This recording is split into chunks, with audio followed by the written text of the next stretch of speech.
Szeretettel köszöntök mindenkit, aki itt megjelent.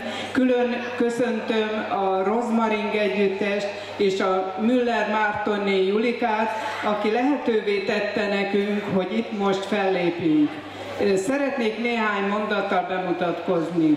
A Pomázi Holdvilágárok Egyesületnek vagyunk a tagjai, a Dalkör, ez egy külön csoportja. A Dalkör 15 éve működik már, igen nagy sikerrel. Először is azért jöttünk össze, hogy jól érezzük magunkat, együtt legyünk, énekeljünk, tehát ez a barátságról szólt.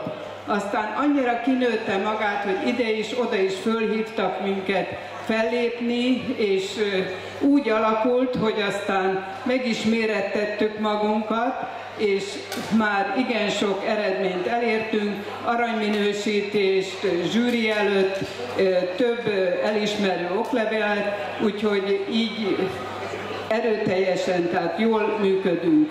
Most ide erre a rendezvényre egy népdalcsokorral érkeztünk, úgyhogy fogadják szeretettel a dalkörnek a vezetője, Sustyákné Irénke, és a harmonikán játszik Horváth Lajos, a dalkör oszlopos tagja. Úgyhogy kérem, fogadják szeretettel a műsorunkat.